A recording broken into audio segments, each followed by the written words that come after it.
Welcome to the Father of the Man podcast. Today, we had a kind of abnormal episode. This is our first episode since we actually have been launching the episodes. So this is the first time we actually are aware that other people than us have actually listened to the podcast, which is super cool. Awesome. So thank you guys for listening. Yeah. More on that later. But today we kind of started out by asking each other the lightning round questions from our other interviews because we wanted to see what each other would say to those questions. So it gets starts out a bit. I would say today's episode starts out a bit. I don't know, rambly, silly, fun, whatever. And I think we had some nuggets of like actual thoughts in there too. And and then I think so. Yeah, I think so. And then later on in the episode, I think we actually got onto a pretty good topic and it got pretty deep about, whining and complaining, controlling your attitude, etc. So, if you're listening to the first part and you're like, where's this going? This is nonsense. Just stay tuned because it actually, I think it was actually pretty productive there at the end, especially. So listen to the end is the point of the introduction. Okay, just listen to the end. You had me at whining. The man of independent mind. He looks and laughs at all. Welcome back to the Father of the Man podcast. I'm Derrick Bashan. This is Wade Johnson. Yep. Today we're doing Thor's favorite episode, the lightning round. Ha. Nice mythology reference. We do interviews from time to time with other men on this podcast. And at the end of those interviews, we like to do lightning rounds, a lightning round of questions. Yeah. And the idea is you just kind of answer what's on the top of your head. So we thought it's unfair to do that to them if we're not going to be willing to subject ourselves to the same thing. So Right. with plenty of preparation, we read through these questions and are going to have polished answers that make us sound really good. Speak for yourself, man. Dude, I'm glad we're doing this because, well, first of all, I want to say something. Okay. And that is that this is the first episode we're recording since we've been releasing episodes. So all the episodes you guys have seen up until now have been recorded before we started even releasing any episodes. So we've had no feedback. We've been just literally talking into, Space. space. And we didn't know if anybody would actually end up listening to this, and several people have, and we've gotten really encouraging feedback. Thank you. And it's just been really cool. So Yeah. honestly, wind in the sails, it means a ton that anybody would actually listen to us talk about stuff. So we just really appreciate that. And and so with the interviews that you've probably already seen by now, I've been super curious what your answers would be to the lightning round questions. Same. Actually, Yeah. I'm actually a little nervous about these. Really? Yeah. Try to stay calm. I am. Okay. So what do? We just go back and forth? You want to start? You want me to ask you first? Okay. How do you want to do this? Let's do it. You want to do it? Let's do it. I'll ask you. Ready? All right. So the first lightning round question is, and the lightning round is still in development. We kind of, it's a little amorphous at this point. It kind of moves around, but this is our current rendition of it. We're also open to feedback if there's other thought-provoking or funny or stupid questions you want us to ask. In future episodes, we could do that too. Totally. And just feedback in general. We'd really love any questions, any comments, anything, you want us to debate, whatever. We're open to ideas. So cool. The first one is we've already kind of exhausted this somewhat, both of us have, but how would you define masculinity? I would define it as the way I defined it in the first episode on this podcast. Yeah, pretty much. No, right out the gate. It's supposed to be lightning. I know. I'm not feeling. Well, that was a good lightning answer. I think honestly, like, listen to episode 1, guys. Like Not that we. I don't think we have a perfect definition of it, but I think we flesh it out quite a bit in there. But yeah, I don't know, something like sticking to your convictions and your morals and not compromising. Yeah, I think that's a big part of it. Yeah, but there's so much to it. You know. Yeah, definitely. I think, I'll answer it too, I guess, since we're please going do. into it. Yeah, no, I mean, we talked about it in the first episode as it being like masculinity being defined as God's, intended identity that he created for men to walk in, basically. Yeah. So, and again, we listen to the first episode, but it's basically the important thing I think about that definition is that it's coming from God and not from, it's funny because we were actually like Googling stuff a second ago, and we were Googling like what the internet has to say about masculinity to some extent, and there's just so much just sad subjectivity. It's like Yeah. you make it up as you go along, kind of basically. Right. So there's really a bunch of non-answers out there. A lot of non-starters. And it's, if you don't have, and this goes with everything, if you're not basing your worldview on some sort of transcendent power, Yeah. on something higher than yourself, then yeah, a lot of the answers on there were like, well, you look inward and you find what you like. Right. And, Exactly. Yeah. But it doesn't really, it dodges the question of masculinity specifically. Because even like me saying, sticking to your virtue, your morals and your convictions and all that, Yeah. everybody should, men and women and children. Like, so Right. that's not a inherently masculine trait. Sure. But there's a lot of that has to correspond with walking in your identity that God has established for you as a man specifically. Yeah. Exactly. Good answer, man. I would say, yeah, again, episode 1. That's what I have to say to that. Yeah. That's what we got so far. We might update that later, but for the most part, I think we got a pretty good base. More importantly, possibly, is Die Hard a Christmas movie? That's definitely way more important. I don't know why this ever was a debate. I think it's because people like to argue about everything. Yeah, I know, I do. The answer is yes. Yeah, okay. Yeah. Why? Well, it's at a Christmas party Okay. on Christmas Eve. Okay. The entire plot of the movie is, hey, a Christmas party goes wrong, and this guy has to fix what happened. There's Yeah. Christmas music throughout. Yeah. Like if you look up the Die Hard soundtrack, there's Christmas songs on it. Mm-hmm. And at the end of the day, it's kind of this feel-good story about a guy trying to mend his family, and it's like a happy ending to like all Christmas movies have. They have these happy, magical endings. Yeah. It's true. It is more magical than most, especially when The bearer bonds are floating down, Yeah. landing on the ground. Yeah, it's Exactly. pretty magical. it is. Instead of snow, it's like, yeah, what, millions of dollars in bearer bonds? It's something insane. Isn't it like 140 million or something like that? I don't know. Well, it was 1988, so I think it was less than that, Adjusted for inflation, of course. naturally. Yeah. So yeah. But yeah, you go. no, but. No but? What I decided to say is, do you think it is? Oh, I don't know, man. Again, I might be getting too nuanced with it, but it depends on how you define a Christmas movie. I think if it's a movie that you watch around Christmas time traditionally, then for me it absolutely is. I think it's definitely far more entertaining and interesting, and for me thought provoking and compelling and life changing than pretty much any other stereotypical Christmas movie that I've seen. Because frequently, and we're just kind of getting into Christmas here because it's part of the question, but I would just say Favorite holiday? Yeah. So the Shout out Saint Nick. oh my gosh. So basically, for me, I think it like most quote unquote Christmas movies are either hallmarky and incredibly cheesy, like super on the nose, or their inherent message is essentially you have to believe in Santa Claus. That's kind of like what most of them boil down to, is like, if you don't believe in Santa Claus, he doesn't exist. And so it's this sad circular logic of like what makes Santa have power is the belief in him. It's that whole idea that like, and I think that's actually ultimately atheistic idea, because it's basically saying like the thing you have faith in only has power because of your faith in it. So really the power is faith itself, as opposed to having faith in something that's external to you that actually has power inherently, whether you believe in it or not. Does that make sense? No, it does. It was a lot of words all at once, but I think I get it. Yeah, well, that's how you convey ideas. Yeah, so basically, I think that Die Hard, if you're defining a Christmas movie as a movie that you would traditionally watch at Christmas to give you warm, fuzzy feelings, Die Hard totally checks that box for me. I thought you were going to say it doesn't. No, it absolutely does. you. Are you kidding me? Dude, watching Hans Gruber fall from the top of Nakatomi Plaza is heartwarming on every level. Absolutely. And it's, if you look at parallels to some more of the bedrock actual Christmas movies, like It's a Wonderful Life. Yeah. Jimmy Stewart's character goes from desperation and stress. He's stressed about his family. He's stressed about having too many kids. Yeah. Where he says, why do we have to have all these kids, in a moment of rage?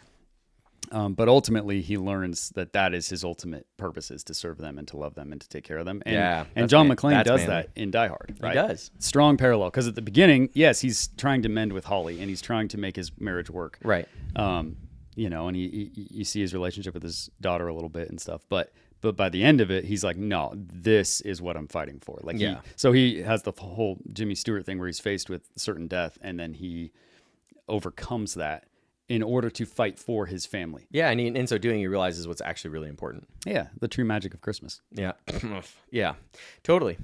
Yeah. All In right. the words of Bernard the Elf from Santa Claus 1, starring Tim Allen, Oh my god. seeing isn't believing. Believing is seeing. Oh my gosh, dude. What? I know. Well, I don't know. There might be something there. That But one- again, that's what I mean. It's like this kind of stuff. Yeah, it could be fluffy, but that's the other thing is how you approach it, right? If you don't have a transcendent power that you're looking toward, Right. then that seems like at least a decent substitute for a lot of like nihilism and modernism. Sure, it's headed in the right direction. Yeah, it is. Yeah. That movie's alleging that Santa Claus actually is real and that he is this all-powerful being. Uh-huh. So that's kind of interesting. Yeah. Do you think that's true? That Santa Claus is real? Yeah. No. Okay. Me neither. I used to. You were so young. But then I turned 18 and I learned everything there was to know about Santa Claus and early bloomer. sorely disappointed. So Sorry to all the kids listening if you had different views. Oh, yeah, We're not saying we're experts on Santa Claus. So I am, and he's not real. Oh, you actually are writing a book on it. Not exactly, but Mm-hmm. yeah, okay. What more importantly, should men have a man cave?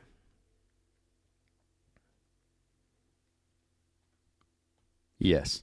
Okay. Why? Well, like we always do, we're defining we have to know the definitions of what we're talking about. Sure. So if you're talking about a man, Uh-huh. I'm assuming we're talking about not just a biological male, but someone who's walking in masculinity. Okay. So if Ooh, you say okay. if you say should a man do anything, you could go on the negative side too. Should a man hit his wife when she doesn't cook dinner properly? No. Clearly. Yeah. Right? But the question itself is like, well, would a man ever do that? And it's like, okay, well, so if we're talking about the proper definition of a man, I see what you're saying. you know what I'm saying? So if we properly define man Mm-hmm. first, Sure. then I think it's easy to say yes. Okay. I think it's good to have space to decompress. I think it's good to have space to think Sure. and to pray and to just be alone in solitude. I think that's very valuable, and we see Christ leading that example by being alone in solitude a lot. Yeah. From his disciples and from other people. Yeah. Even like the crowd of 5,000 plus, that he's like, okay, you guys are all happy and fed and taken care of.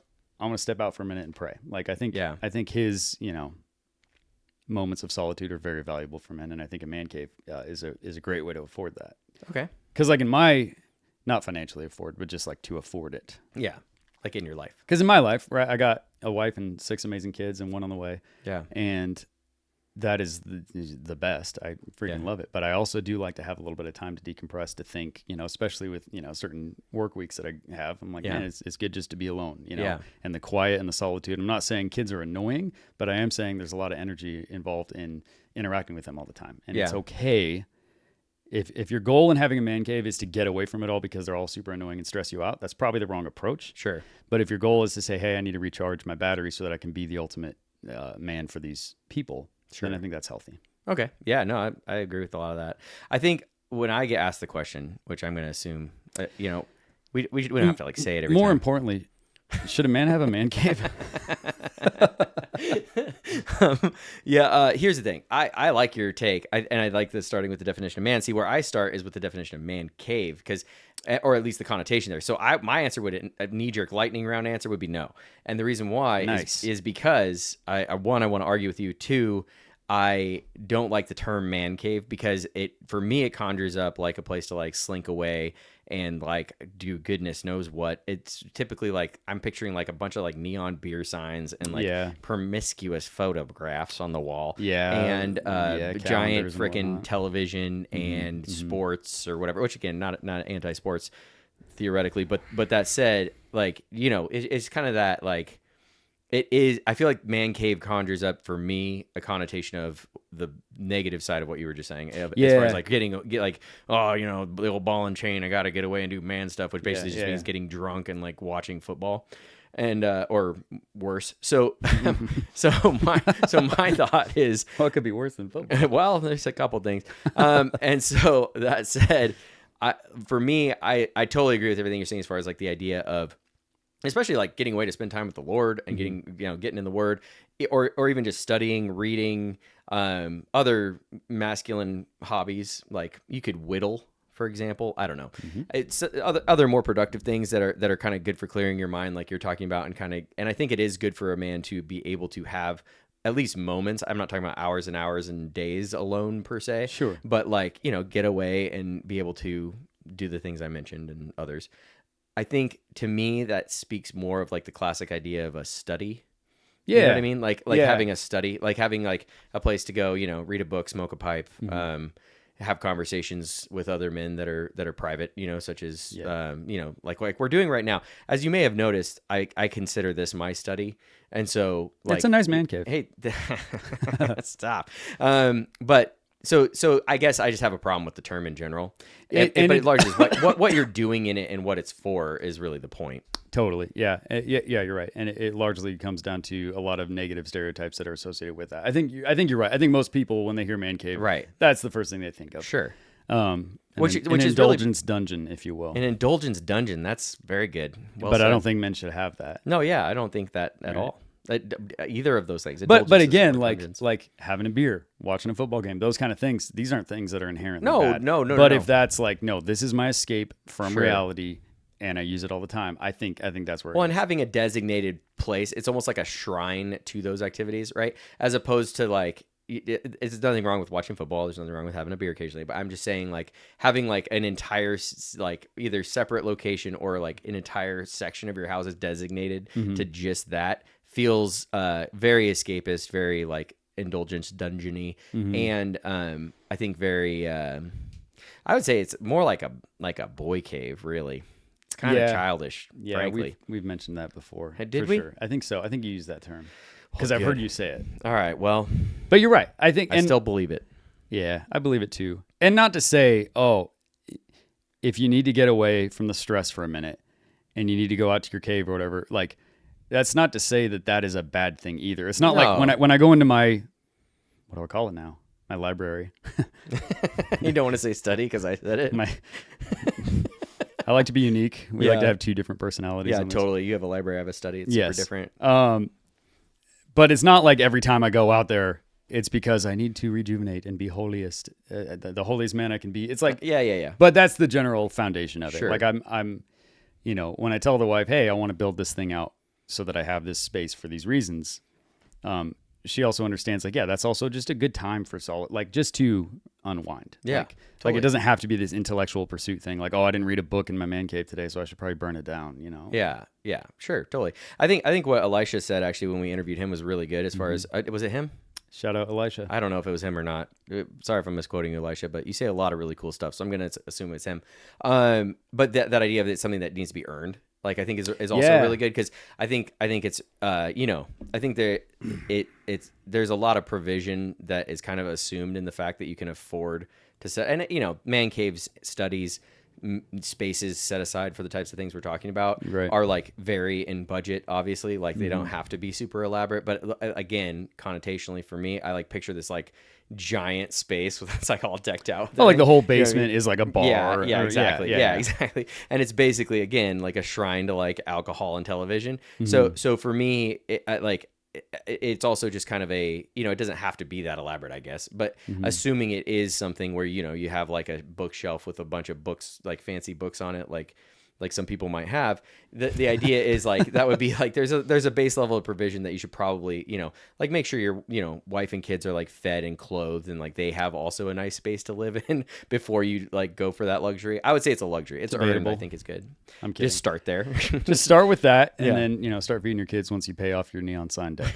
Exactly. That's what I'm trying to guard against. No, I think you're right. Earning it is a good way of, well, technically Elisha had said that. So, but I think you're right, Elisha, or Derrick, whoever said it. Yeah, well, we have a lot of really cool, wise friends, so it's hard to keep track of who said what. It is. Cool. Well, I think we did pretty good on that. What do you think? Good. I pulled one question out of that. Yeah. Another lightning round. Oh yeah. More importantly, what is it? More importantly, is whittling a manly hobby? Whittling? Yeah. You don't act surprised by the question. You said whittling. You added a surprise question. How am I not going to be surprised by it, dude? So whittling.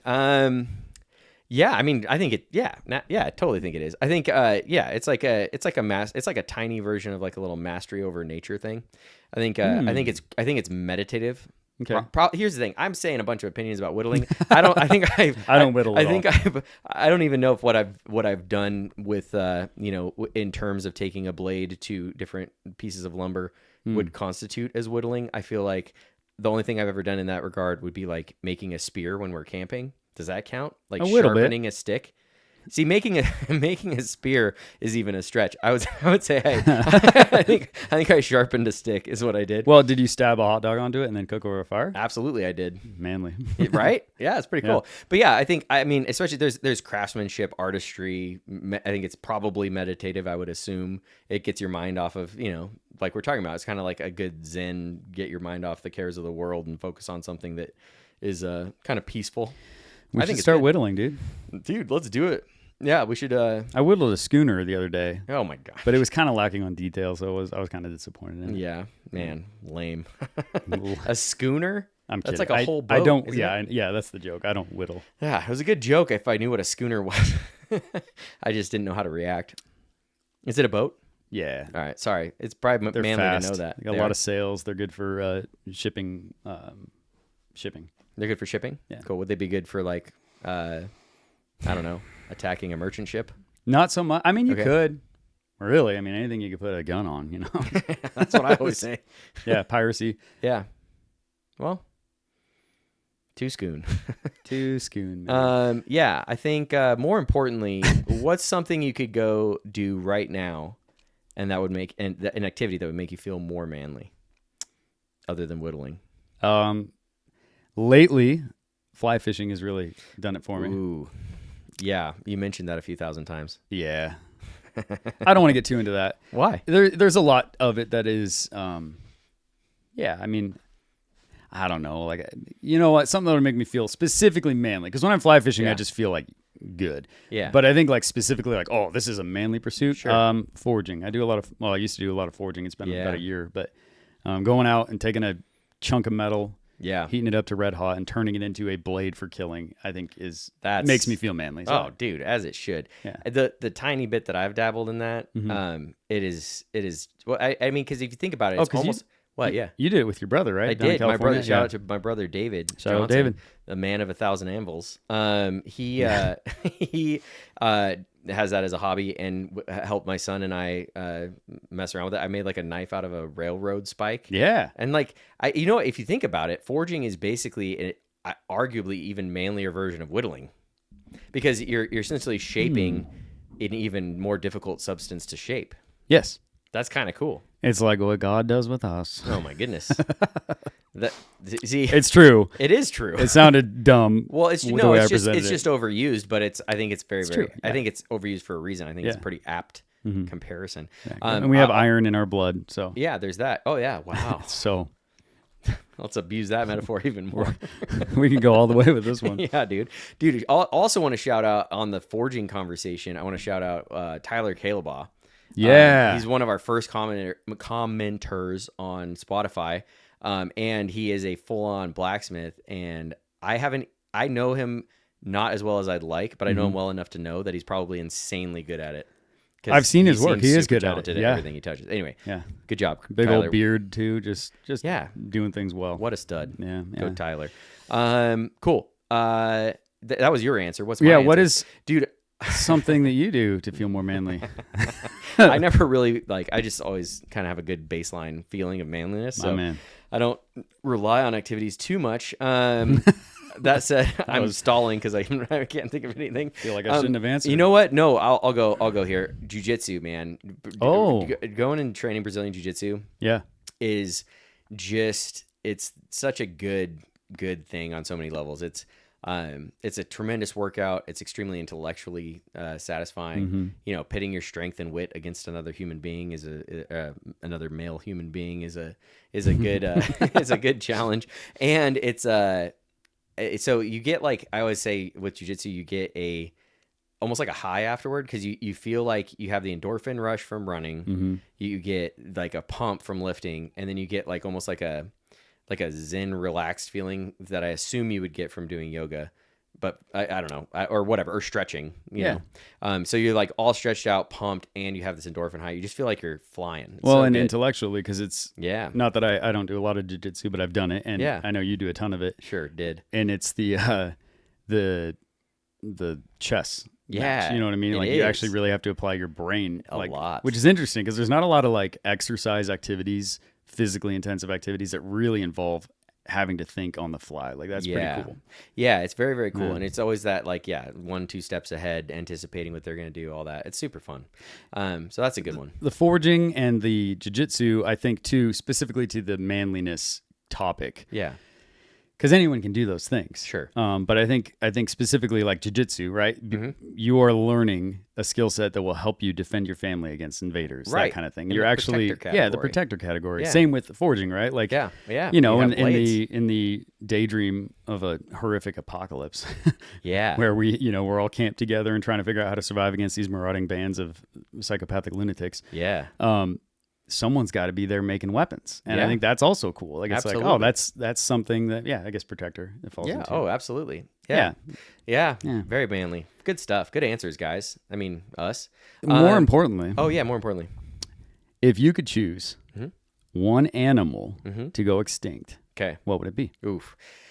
Man, if I had to choose one animal, do I have to limit it to one? No, all of them. I'm kidding. I love animals so much. I would say probably the hairless cat breed. Oh. Does that count? Because they are. It counts, but it's a weird choice. They're horrifying. They're disturbing. I feel like they're fairly useless. I feel like the people that would miss them most, probably just need a lot of help in other areas, and they might find better help not in their weird, gross cat. Or they're Egyptians. Yeah. Okay. There's that. Are they the hairless cats? Yeah. Oh, is that a thing? Do you think worshiping cats, a la Egyptians, do you think that was probably taking it too far? Worshipping cats? Taking what? Yeah, taking love of cats too far? Yeah. Yeah, I would say yeah. Like sure. Deifying them? Yeah, probably. I don't think they're really worthy of worship per se. Good. Yeah. I don't either. What about you? What animal would you make go extinct forever? Is how the question's worded. It's kind of funny. As if we could revive them, like Jurassic Park. Yeah, exactly. I would probably pick bees, so we could get that apocalypse going. What? Okay, I'm kidding. That's not an animal.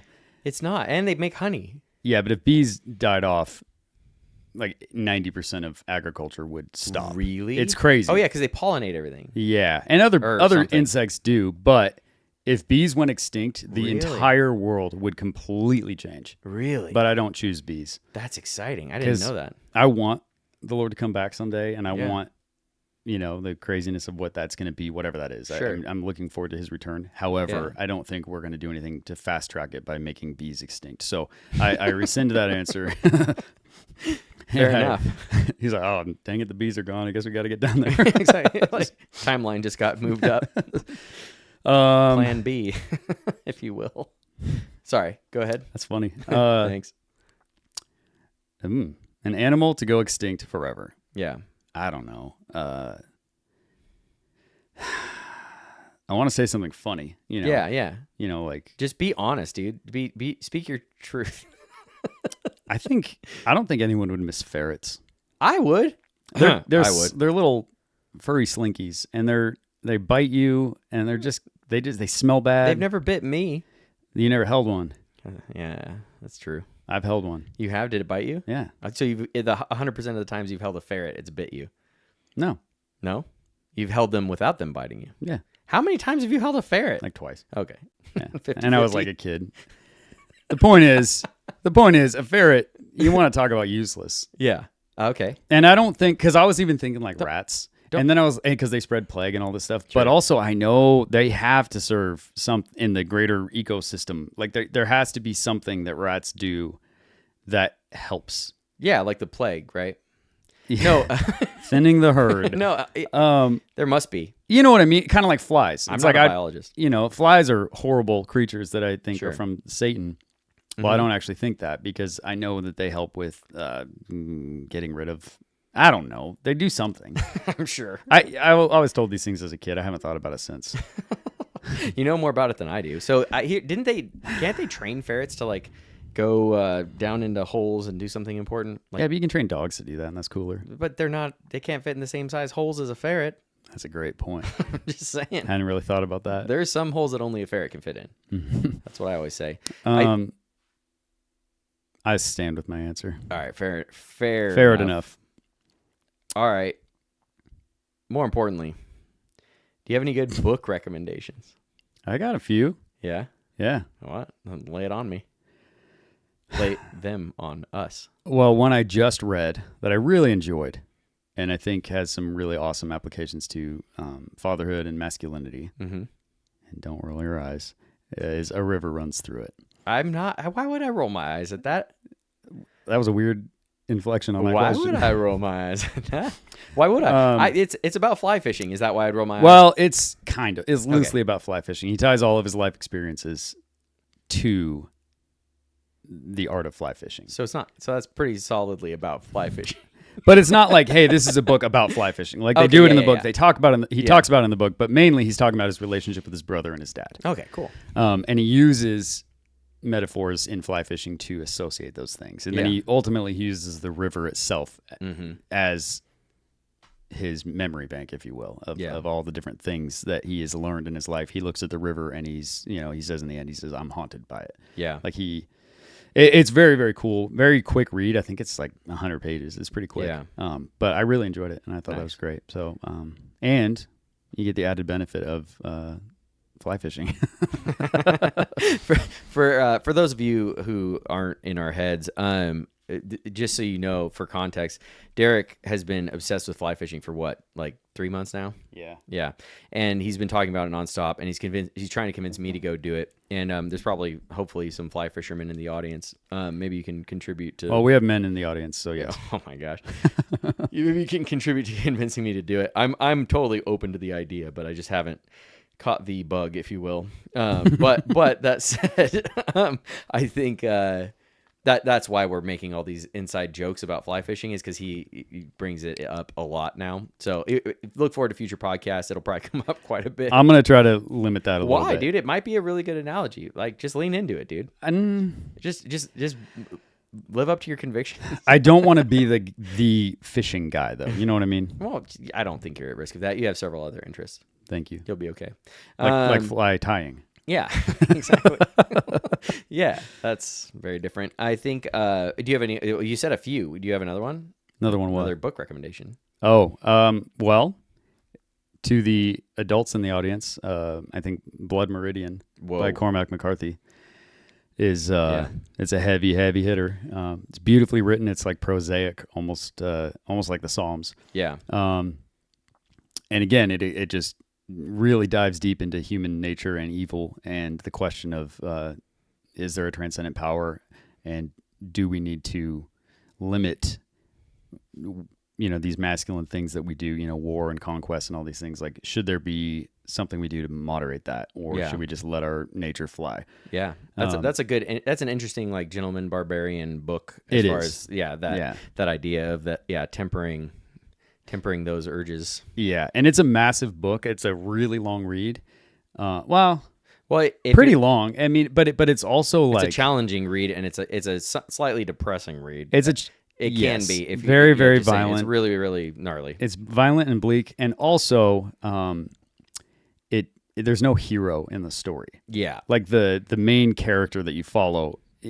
He's not a McCarthy does nothing to try to elevate him as a hero to look up to. Right. He's just saying, look at these horrible people and the things they did. Yeah. On the lighter side, probably my number one recommended book, like fiction novel for fathers and sons, I think is The Road by Cormac McCarthy. Same author. Yeah. That one just cuts so deep, and it's very, very... It's hopeful in a bleak apocalypse scenario, and it really leans into the love that a father has for his son, and the importance of sacrifice, and being the protector and provider. It's a really good one. And specifically just that idea. It's honestly really on theme of like what we're trying to talk about here with the whole podcast and the Task Book Alpha and everything we're doing, of that idea of cultivating masculinity and what that looks like. And then also just how to pass that on to the next generation of men. Yes. It's like, it's very much they use that analogy a lot in the book of carrying the fire. Yep. But it's that idea of passing it on to the next generation. And that book, I want to double down on that recommendation. That's a really good one. The Road is incredible. Yeah. You can do that. Yeah, can I? All right. I also recommend The Road. That's one of mine too. Yeah. Cool. And it's an easier read. Elisha, I gave it to him and he read it in 6 hours or something. Yeah. He just stayed up all night, finished it. It's really good. It's a really good book. Yeah. Good one. Yeah. What do you got? I don't know. Those are good ones. I think, if I was going to go, so it's a longer book, but it's an easier read. I would say Musashi is a really fun, a fun one that's a really cool taste of Japanese culture. Mm-hmm. It's a really cool, it plays with a lot of interesting philosophies and ideas around manliness and a code of honor and like, and just it plays a lot with that idea of like a code of conduct, and then what like kind of pros and cons and like ups and downs of what that might look like if it's fully lived out. Mm-hmm. And then it's just a really cool swashbuckly adventure. It's kind of weird to say that in the context of Japan, but can samurais do they have swashes that they buckle, or is that just sort of I don't know, whatever. I mean, they it's got the sword story. Is it a kimono? Yeah, sure. Is it? We should know. We read the book. Yeah. They It was translated to English, so whatever. Who knows? Yeah, Musashi's a good one. Yeah, well, good. That one I loved too. We actually, because we read that 3 years ago, something like that. 2 years, yeah. And that one still to this day sticks with me as far as the appreciation for creation. Yeah, there's so much in it where he's like, no, hold on, like let's slow down and enjoy. Like we use the tea ceremony thing all the time. Where it's like, yeah, when I was young, I was like, tea is gross and bitter hot water. Like, why would I want that? Right. And then he sees everything that goes into the preparation of it and just the art and caring and stewardship, I think is a good word for it. Yeah. And then really finding the benefit in the thing rather than just like taking the thing like as a consumer, right? Yeah. Like a creator rather than a consumer. And you know, that's again, like what I've been associating with fly fishing and all those kind of things. Yeah. It's like just slowing down, doing a thing intentionally. Yeah. But this is your time to answer. So no, whatever, man. It's an open dialogue. Oh wait, this is our podcast. Yeah. You can talk too, man. It's fine. Thank God. No, I agree. I think that's really good. The idea of enjoying it, just taking a lot of joy in the process of a thing and fully appreciating something. And it's kind of a Chestertonian idea of like, of really wringing the joy out of something as opposed to just kind of skimming over the surface and like on to the next, like, you know, get whatever. Yeah. I think that applies to a ton of different things in life. And I think especially in our culture and you know, the day and age we live in, it's a super short attention span culture and a super, you know, pleasure driven culture where it's like, okay, I'm going to get just like whatever pleasure I can get out of this in the first 2 minutes. And then I'm on to the next thing. Yeah. I'm scrolling on. Right. Instant gratification. Yeah. Exactly. Yeah. And so it's kind of that, like that slower, deeper enjoyment of things that God created or that man has discovered about the world that we can like participate in on a deeper level. I think it's like, I think there's a benefit in slow, deep enjoyment of any given thing, and some are more rewarding than others the deeper you get into them. For example, I think fly fishing is probably the deepest enjoyment you could get out of anything, right? Possibly. Am I wrong? Probably. So I like that too. Musashi is good on that level for sure. I think I would also, this one's like, what, go ahead. Well, I was just gonna say Chestertonian, referring to G.K. Chesterton. Oh yeah. Right?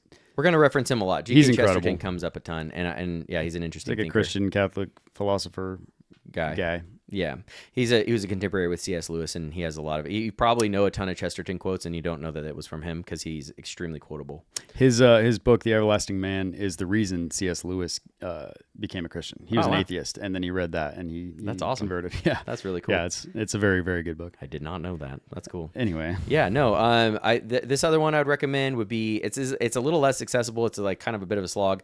You know, any book that takes like 400 pages to really get going is always a challenge.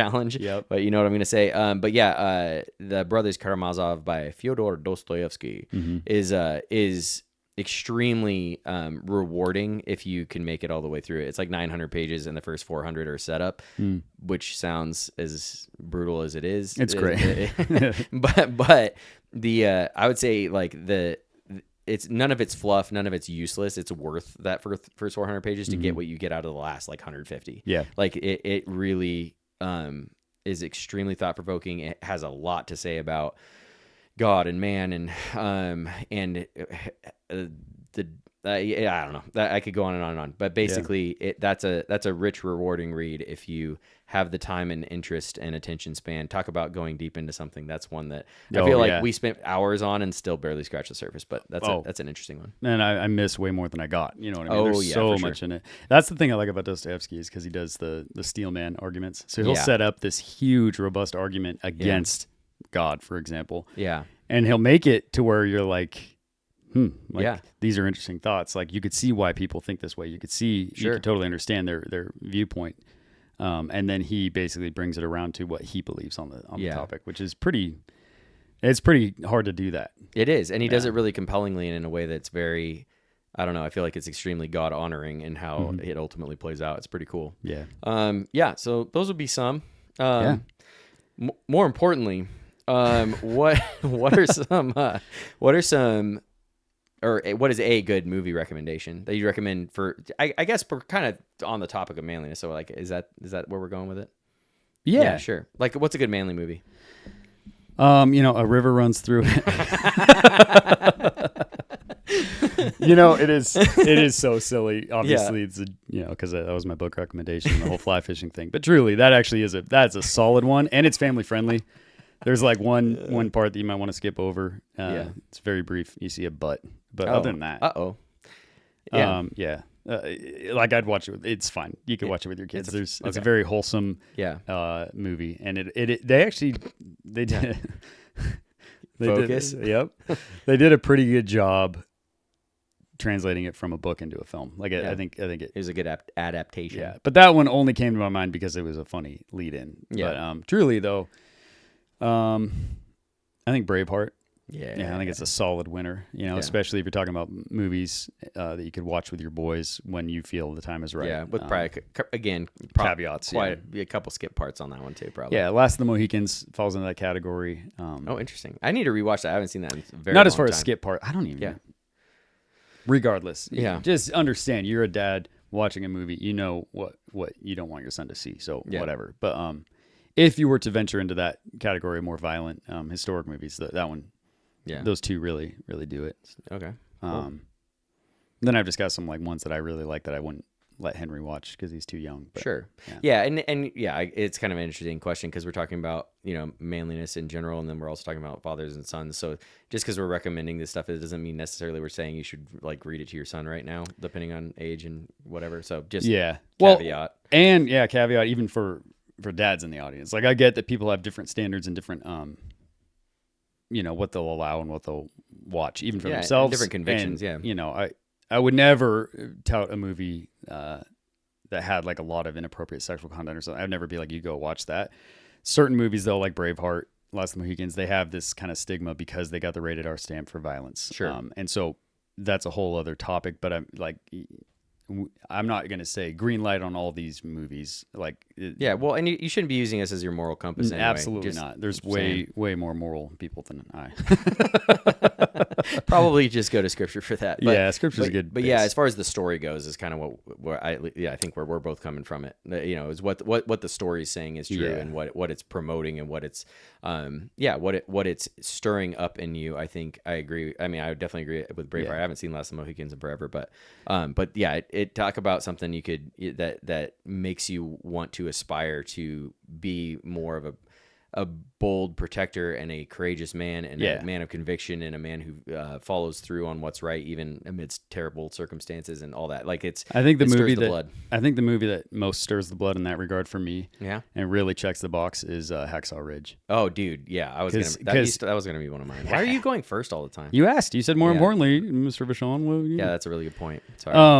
That one particularly because he's a man of faith. Yeah. And so everything about his life is his faith in God. Yeah. And so all the decisions he makes in wartime as the first conscientious objector, is specifically related to his view on a higher power. Yeah. And it's pretty cool and super inspiring, and you'll cry and whatever. Yeah, that's a moving movie. The whole, and it's cool because they interview the men that he fought alongside and his brother after. Yeah. Like, and so they have all these clips of these guys talking about Dawson, whatever his name is. And the takeaway quote from that whole movie for me is that basically a man is the sum total of his convictions, and if he's willing to go back on his convictions, then he's not a man. Yeah, and that's like their foundation. And so this guy just goes through absolute hell to sacrificially give his life to others. Yeah, in service to them, and he counts everything as loss except for what he can do for others, and it's pretty awesome. And for the Lord particularly, his whole prayer is, Lord, give me one more guy to save, and then he just keeps going out. And anyway, that one just gives me chills, man. I love that movie. Yeah. That's really, really good. One you stole some of mine, but I would go, I'm gonna throw out definitely not the sequel, but the first movie, Gladiator. The sequel's hot garbage, and I could do a whole podcast on why that movie's trash, but the first one is surprisingly, upon rewatching, because when I watched it as a young man, it was kind of like, hey, cool action movie, whatever. Mm-hmm. Like I didn't, I viewed it very much like a boy, but it's very, very interesting from a masculinity standpoint, to see his journey, and I'll try to avoid spoilers for the most part, but I would just say, I mean, if it's a million years old, you guys have probably already all seen it, but and the story happened 2,000 years ago. So. Yeah, it really did, didn't it? Catch up, people. I know, right? Yeah, but what I love about that movie specifically is that I love the character's motivations. I love the protagonist's motivations in that, because at the beginning, he's not going after fame and power and clout, and he's literally offered the seat of emperor, and he's declining it so that he can go be a husband and a father. Like he's like, his priorities are so awesome, and he's achieved this great place militarily, and he's like this general, and he's like a war hero, all this stuff, and he's trying to basically just lay that aside because he wants to spend time with his wife and kids, or his wife and son, and raise children and raise crops and just be a man that has dominion over the land, and he just has these awesome priorities. And then he goes to pursue that gets ripped away from him. And then it's interesting because a lot of movies like it will go the route of the revenge drama, right? Of hey, you took this from me, now I'm going to take everything from you, and it's just purely revenge motivated. Yeah. And I love that what's unique about that film is that his response to that being taken from him is essentially like he's basically just lost and purposeless. He doesn't want revenge. He doesn't want payback. He's just broken, and you really feel that. And then what ultimately gets him back up and going is essentially seeing where the empire is headed, and seeing that he has the means to essentially right those wrongs. And then he ultimately sees another woman and child in danger and is ultimately sacrificing his life to rescue them from their situation. Yeah. So it's like his ambition is entirely motivated by sacrifice and protection and righting wrongs that are being done to others. Like it's just a really cool, really deep, really, I think, godly motivation and very inherently masculine motivation. That's way more satisfying than just, you hurt me, I'll hurt you, which is like, 90% of action movies. Right. Yeah. So anyway. Well, and that one's cool too, because like you mentioned, it's the whole, you said dominion, and it reminded me of the dominion versus domination thing. Yeah. Where it's like he was offered all the power in the world. Right. And he was like, no, that's not true power. True power is having dominion and stewardship over what I can. Yeah. Which ironically makes him the best person for the job to lead a nation, right? Right. Like, but you can't have good leaders if you don't have people who understand the basics of stewardship and taking care of what's theirs to take care of first. Exactly. Yeah. Being faithful in the little things, right? Yeah. Yeah. That's really good. Cool, man. Well, do you have any other lightning in your pocket there, or you got any other things you want to throw out there? That's our current lightning round questions, right? Yeah. Yeah. Nothing's coming to mind at the moment. Yeah. You got any more? You didn't give me a whole lot of movie recommendations. You got any more? Dude, I don't know. Off the top of my head, you kind of stole some of mine. I have a good question after these. Okay. No. Well, okay. You're on the spot, dude. This is a lightning round. No, dude. I was failing. It rescue me, man. What was the question? Did we do non-fiction book recommendations? Oh yeah, because we just did generally books, but all the ones we recommended were fiction. Yeah. And I'll be honest, I don't read a lot of non-fiction. It's really hard for me to get into. Yeah. So mine are going to be, spoiler alert, probably not that great. But I know you read a lot more than I do Sure. in that regard. So got any You nonfiction? want me to say something? Yeah. I would say, let's see. Well, yeah, it's an interesting thing because nonfiction is obviously going to be really topic specific because it's just typically directly at a topic, whereas nonfiction is going to bring up these themes and ideas and whatever. That's kind of where we spend a lot of our time talking, is kind of that, like these conceptual things, whereas nonfiction is going to be more just like a lot of times specific instruction or like hitting one core concept over and over again. That said, I think if somebody's going to read a nonfiction that would be impactful, I would throw out there. This probably gets recommended all the time everywhere, but Atomic Habits is a phenomenal one. I found that one to be just really, really practical and really actionable. There's a lot of, and he does a good job introducing a lot of different topics and not abusing them too long. Because like I feel like that's a trope with nonfiction is it's kind of like. I feel like a lot of these guys have a really good, really important idea that would be like an awesome article, like, or an awesome essay, right? Like it'd be like a perfect, really good essay. And then they draw it out into a book. And so it gets to the point where you're kind of like, all right, like, you know, like we get the point. And again, so again, I'm not one to say, just because you've read an idea doesn't mean you've implemented it into your life and doesn't mean you've mastered it. And I'm not one to be like, yeah, I get it. Because obviously we need to be reminded of things frequently. Totally, yeah. So my argument would be it'd be a good essay to read like every few months, right? Oh. As opposed to like a book that you read once. Does that make sense? Atomic Habits specifically? No. Or, Sorry. Or just those kind. I get what you're I'm saying. talking about the generalized, like self-help or whatever, nonfiction, you know, helping you with whatever topic. I think I'm kind of rabbit trailing here, but I'm going to go with it. Basically, the idea being, I think some of these ideas are fairly easy to grasp. But they're harder to implement. But I think they're really powerful if you do implement them. But implementation is not really very well supported by going on and on about it in one book. It would be better off if they wrote like an essay and people read that essay frequently in their life. Does that make sense? Yep. So it's like you get the idea like around and like that certainly holds my attention better is like right? essays on topics. Yeah. Which is why we're hoping to write some essays for the Taskbook Alpha website. Yeah. And compile other people's essays there so that it's kind of a resource. But I'm a big fan of that idea of like encapsulating the idea and fleshing it out fully, but not like just like dwelling on it for necessarily an entire book. Right. Whereas you kind of get a really good insight and kind of support that idea. But then getting in the habit of like revisiting that at different times in your life, I think is helpful for implementation rather than just like exhausting it and moving on. Yep. That makes sense. I don't know. Anyway, that said, Atomic Habits, I would hold up as an example of an exception to that, which is he does a good job. It's obviously about habits, but he introduces a lot of different concepts and he doesn't like wear each concept out. Like I feel like he does a good job. Like everything he says every chapter is like its own really good idea, and so he presents a lot in a book, if that makes sense. So I'll have to read a worthwhile that one. read. I've heard it recommended a lot. Yeah, he does a great job. That would be a good one.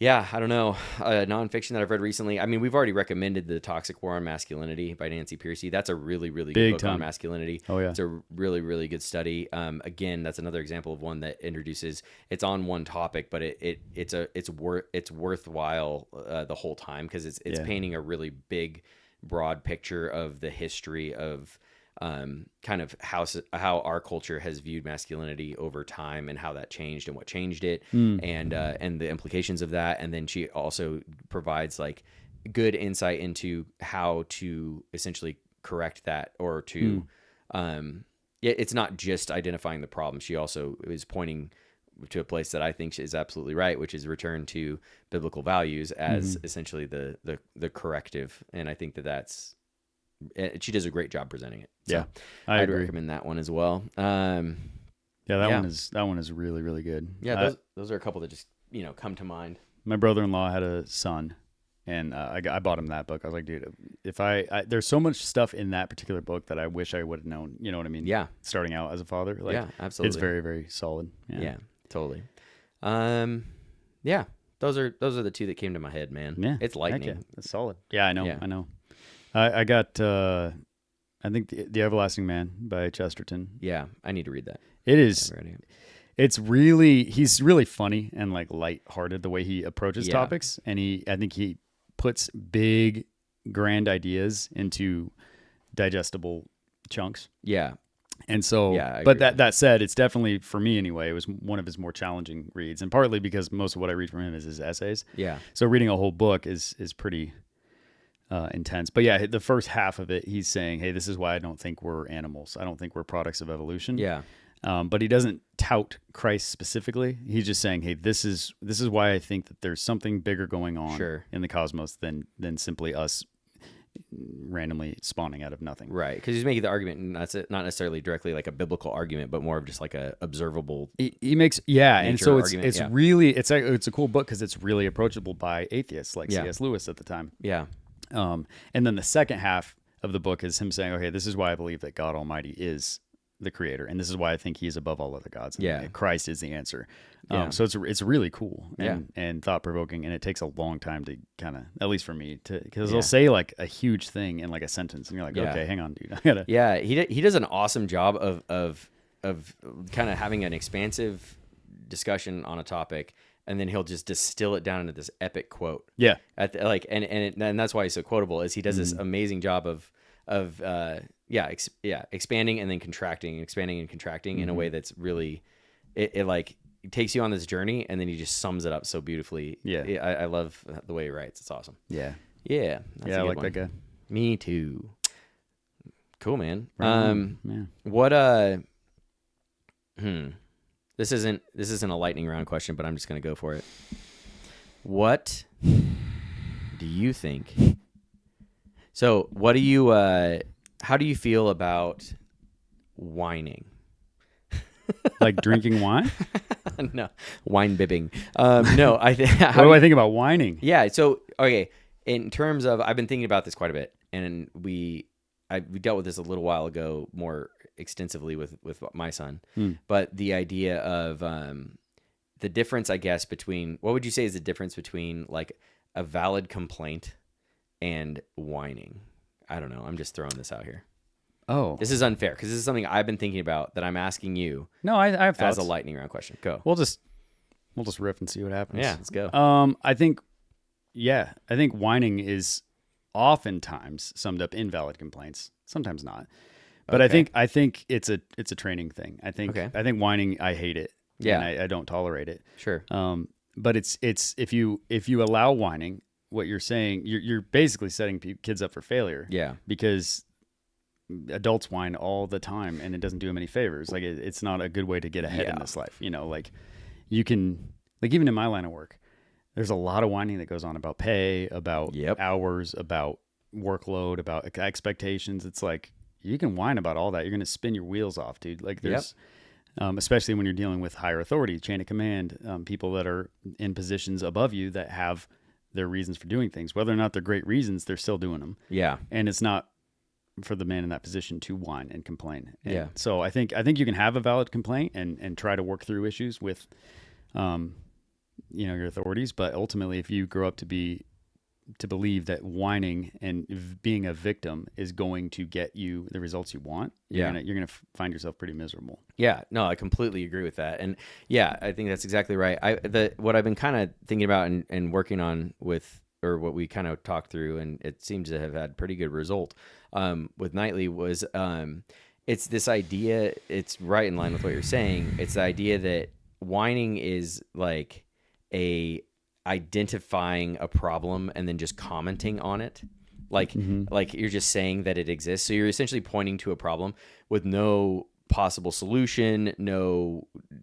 It's completely unhelpful. It's devoid of any sort of problem solving or solution. It's just saying this is a problem that exists and I don't like that, and that's it. And so that is inherently, I think, super unhelpful in like. As a child, obviously, it's just obnoxious, but then it's even more obnoxious for adults, right? Yeah. Like it only gets worse. And that's not the kind of person you want to hire. It's not the kind of person you want to work with. It's not the kind of person you want to work for. It's like nobody wants to deal with that. So I think that distinction of like a complaint and I might be, I don't know if the words I'm using are exactly correct, if complaint's the right word, but just that idea that you might have an issue with something and then present a possible solution to it or work toward a solution to it is helpful. It's like, hey, this is a thing that's not going well. How do we solve it? Yeah. Or maybe this is a way we solve it would be helpful, as opposed to just that exists and it's annoying. Yeah. The end, Yep. Yeah. I think obedience first is always the right approach. Yeah. As far as, especially with kids, especially, well, even in, Yeah. in the adult world, but like you are subject to authority. Sure. So you can whine about it and be a victim, or you can deal with what you have to deal with and then have a good conversation later about it, right? Right. Like, yeah. And that goes for boys and girls, obviously, in the household, right? But like, it's like, you may not like that, but I've asked you to do that and you're going to do it. Yeah. But I think, like we talked about on one of the episodes, is like, it is a good idea to provide them with a why if they want to talk about it civilly. Right. Or and time and place, right? Like, it's like right away resistance and questioning is not necessarily, it's like usually wrong. It's like usually the wrong time. It's right? a gut reaction. Yeah. Yeah. And you have to learn to control your emotions and to control your tears and to say, you know what, I'm going to deal with this the way that mom and dad have told me to. Yeah. And then later, when the emotions have passed, be like, hey, this is what I don't like about this. Okay, cool. Or sit them down and be like, what? You seemed upset about that. Let's talk about that. Sure. I think it just, the biggest thing is, aside from it's a blessing to not have a bunch of kids whining in your ear all day, right? Yes, it is. And the more, and it's kind of, it's a vicious cycle, because the more you allow that, the more miserable you are, the more annoyed you are. Oh yeah, and the more prone you are to snap at them and write off actual like valid things, because you're just kind of blowing them off, right? It'll leech your patience quite a bit, you know. Exactly. But if you're able to say no, first and foremost, you're going to respect the authority that you have in your life. Yeah. And then we can talk about it. Yeah. It's the same thing in the adult world, man. Like in the police business, it's like, you can just whine and be the guy that drags morale down for everybody and is just constantly bummed out about everything. Like you said, just not offering a solution, just being like, or you can say, morale seems really low. What can we do to fix that? Is there something that I could do in my power to help effectuate that? Right. Exactly. And that's a tiny example. Obviously, it's just in general, if you view yourself as a victim and if you allow your children to view themselves as victims, they will grow up to be victims. For sure. Yeah. Well, and I think it's even a natural tendency too. Like, and like, so that even just the way you said that is exactly right. It's like you allow them to, because it's like a natural thing, right? They're going to naturally gravitate toward that. And it's something that does need to be trained. And it's a good mindset to, I think, cultivate as far as just, and calling it out for what it is. And instead of just saying, shut up, it's more of like well, in the moment, it might be a shut up, like you might need to shut up in the moment, but ultimately it's that mindset of like, hey, you're all, like, good. You identified a problem. Good job. So now what? Right. Like, what are we going to do about it? Are you going to sit there and talk about how annoyed you are, or are you going to just do it, get it done, and then actually come up with a way it could be better next time? Like, are you improving your life and the lives of those around you? Yeah. Or are you just talking about how, crappy things can be sometimes? Yeah. And I think, so it's interesting. So we kind of went into a lot of different contexts. One thing I think this is a working theory, but so far so good, is when you're in, so that's like, we're talking, I think, so far in the context of a subordinate kind of complaining to a superior to some extent, right? I mean, and that would be, in the context of parenting, obviously. And then also in the adult world, you have that like authority, like we've been talking about, right? Right. Then I was thinking too about even just like idea of peers. And if you're all going through the same thing together, nobody wants to be nobody likes the complainer in the group, right? Yeah. Whereas, and so it's like, we might all be way too hot. For example, like right now, I think we're both really hot. I wore my light flannel today. Yeah, I know. these lights are cooking us. However, I'm the whiner that brought it up, right? No. But we could turn the lights off, and that would be the solution. It would be the solution, and then no one could see us. Which might be a solution for everyone. We'll talk about it later. but the point is that I think, okay, so there's a couple different responses. One is the stoic response of just, suck it up, don't mention it, talk about something else. Right. So on the peer level, right? Like, we're all going through this. We don't need to be whining about it. Let's talk about what we are doing and just get through it together, right? And I think that's far superior to whining. Yes. My theory is that if you can, and you have the, I don't know, charisma and people skills to do so, and it might be something worth cultivating. So with that, it's almost like we're all under this burden of whatever the thing is, right? That we're annoyed by, or that's hard. Okay. Right. Then, so not acknowledging it and just moving on through it is a great way to go. Or alternatively, if you make fun of the thing or can frame it in a humorous light, yes, it's almost like you're helping the group mentally transcend the thing, right? So it's almost like you're like if you're going, and that's where that whole like, I mean, we all love it in stories and movies, and I think we've probably all experienced it hopefully experienced it going through adversity with brothers in our own lives. I think that's a great thing to experience. Yeah. But if to the extent that we've experienced that, it's always a blessing when that humor comes in and that like making fun of the challenge and that poking fun at like, so you're acknowledging it, but you're acknowledging it in a humorous light. It gives you and others a like psychological power over the thing. Does that make sense? Like totally. It's almost like you're transcending the challenge if you're able to view it in a humorous light and help others view it that way.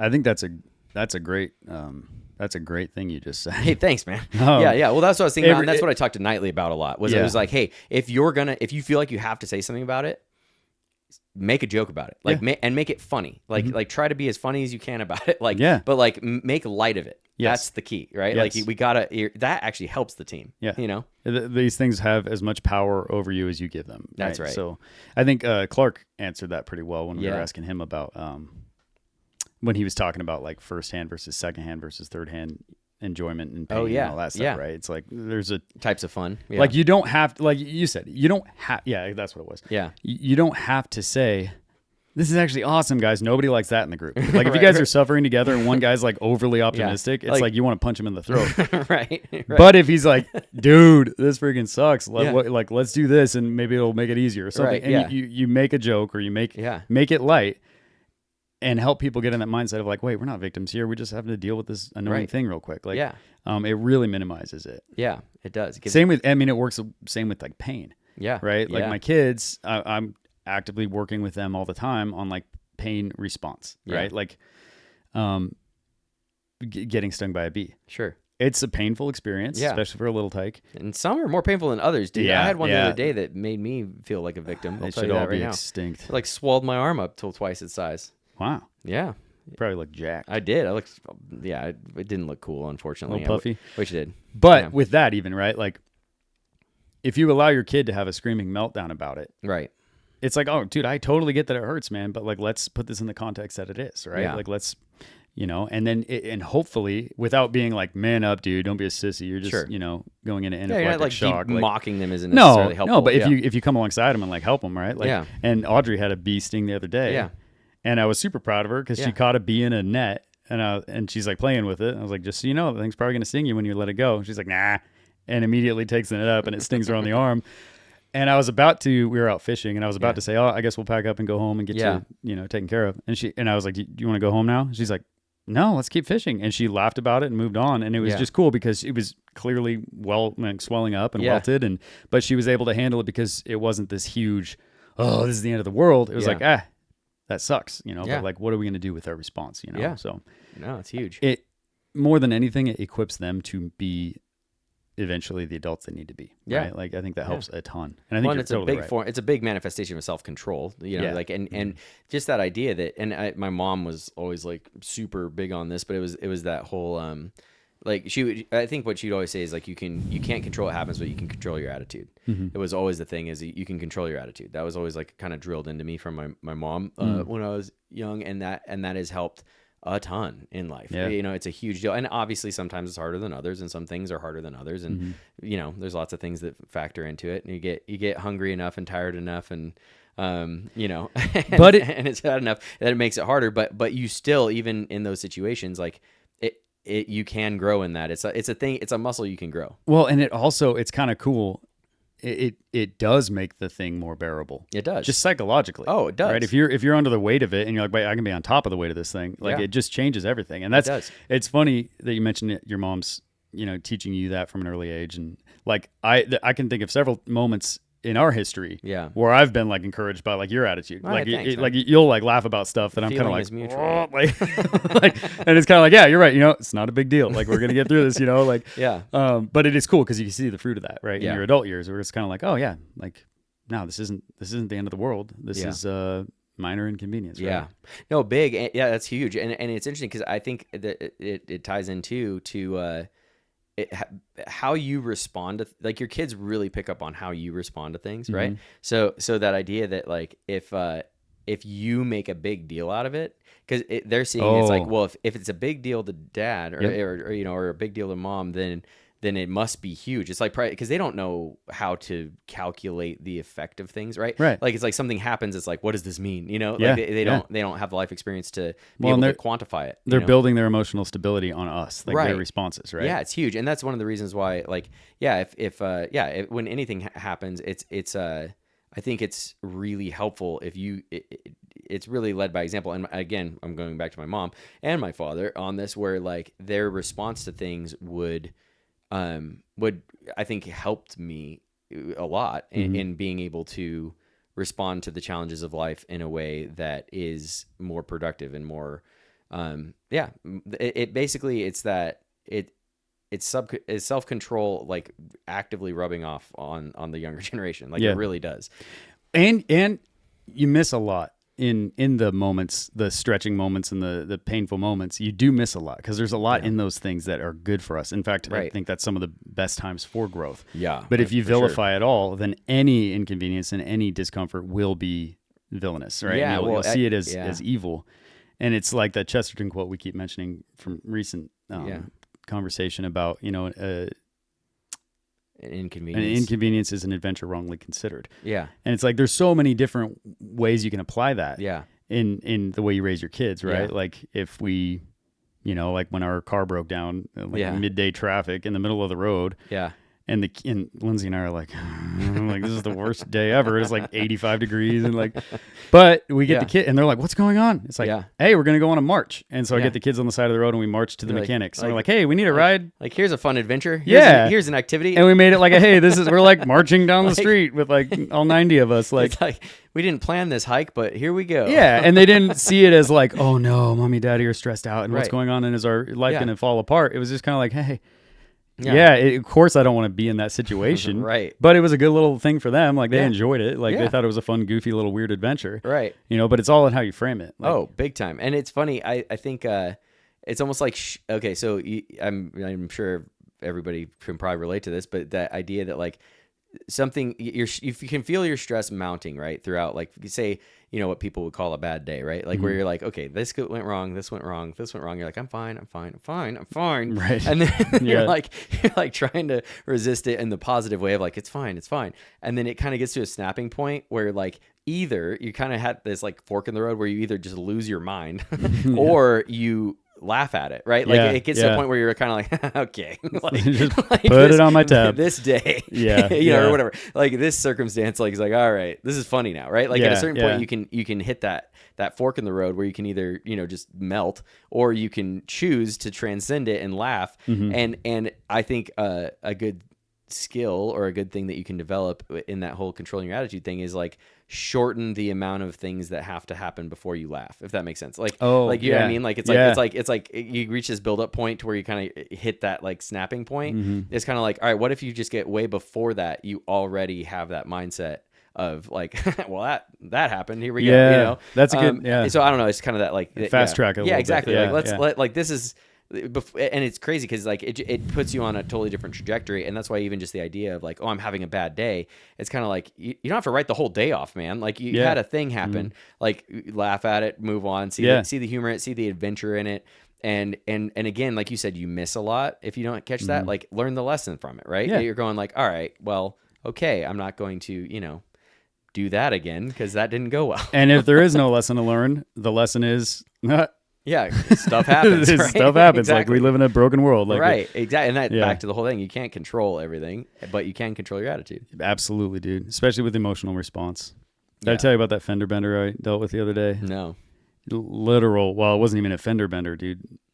At a yellow light, one car bumps into the back of the other. The only damage to both vehicles, the only damage was the back car had a bent license plate. Okay. Other than that, it was a license bender. Yeah. Yeah. And the female in the front car, she's with her 3 kids who are like middle school age. Yeah. And she is in absolute hysterics. Like you would have thought her husband just got killed in front of her. Sure. Like, yeah. Panic just losing mode. her mind. Yeah. And then the kids were. Yeah. See, I was like, hey, exactly. everyone okay? And mom was like, dude, I need to go to the hospital. Like, I think I broke my neck, all this stuff. And I'm like, okay, you can go to the hospital and your kids can go with you. And I meet him there, to give her paperwork or whatever. And the kids are still just bawling their eyes out. Yeah. And I was like, hey, you guys, anyone get hurt? They're like, no, y'all buckled in? Yeah. Everyone feel okay? Yeah.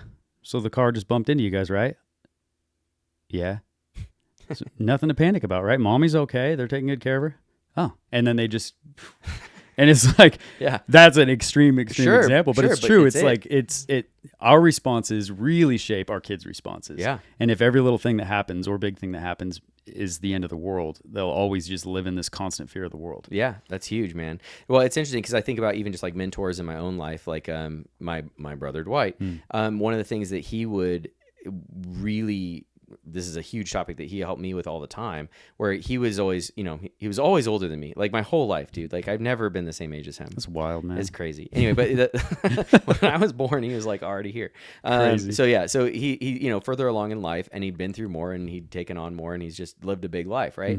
So it's interesting because his scale of his comfort zone was just so much bigger than mine, even as an adult, right? Like, so like even just recently, like where he has just a lot going on, and he has this giant comfort zone that's bigger than mine. And so it's so helpful to have those men in your life that have a like life experience and have gone through challenges that are just on a scale or orders of magnitude greater than yours. It's incredibly helpful to have men in your life that can give you that perspective, right? Because so I'll come to him with like something I'm freaked out about, right? And his response, it would always almost frequently be laughter, right? Like, and he's not mocking me. Yeah, he was very loving, but it's just a thing of like, oh, like that's what you're about, dude. Yeah, like small potatoes. Like, man. Just do this and this, or like, whatever, that happens sometimes. Get over it, or whatever, like. And it's kind of like instant. It's like the most profound stress relief to have somebody who's been through that and that times 10x, or times 10x. That's redundant. Anyway, it's 100. Yeah, I don't know. Times. That'd be like anyway, it doesn't matter. That's Squared. 1,000. Anyway, yeah. So who's been through so much that they can just, and again, I think there's a balance too, because you obviously don't want to mock people, but at the same time, you can mock the problem. Yes. You know what I mean? And that's the thing is, again, it's that transcending, that mental transcendence of the problem. Yeah. And that's another way to combat that. And I think that as a man, and when we're talking about like, cultivating masculinity in our sons, or even this also applies to daughters, but the idea that that's one thing as a father that is a gift that you can give to your son. Yes. Is that perspective of, hey, compassion of, totally, that stinks, man. Like I get it. I see why you're stressed. Yep. Consider this though. Like, you will get over it. It will, this too shall pass, and here's some possible solutions, and just that perspective. And I think that's like, as we get into the age that we, both of our sons hopefully will be reaching soon, of like that like teenage angst, right? Where it's just, there's all this stress of all these things in life. And it's just that so much of what we have to offer them is that, hey, we have been through that and a bunch more, and we can laugh with them at the problem. Totally. And that applies to failure too. Like, and problems that we cause for ourselves and our failings. Like, everything we do in family is a microcosm of what God's doing with us, right? When we slip up and sin and feel like the absolute scumbag of the universe and get all stressed out about, salvation and stuff. Salvation and stuff. No, just being like so overwhelmed, and then putting that in the context of like God. Yeah. And being like, we're going to get through this, buddy. Like, I created you. We can figure this out, like, and that's kind of our job as fathers, is to translate that to our kids. Like, hey, regardless, you failed and screwed some stuff up. Okay. Yeah. Let's learn from it. That does not change my love for you. It doesn't change anything. Like, we're going to get through it, and you're going to come out tougher for it. So, that's beautiful. Well, cool, man. Well, yeah, I got no more lightning. Yeah. And I think we brought the thunder. I don't know. I just stupid. Cool, man. Cool. All right. Well, I think we should awkwardly end this episode now. Bye. Therefore, honest poverty that hangs his head and all that. The coward slave, we pass him by. We dare be pure for all that. For all that and all that. Our toils obscure.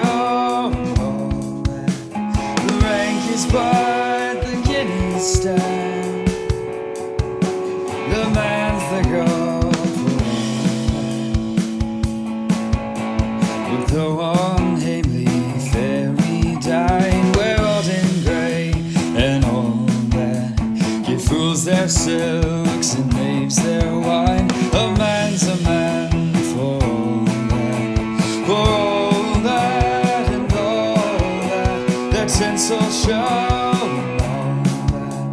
The honest man, though e'er so poor, is king of men. On Berkey, the Lord, what struts and stares and all that. Though hundreds worship at his word, he's but a coup for all that. For all that and all that, his ribbon star and all that. The man of independent mind, he looks and laughs at all.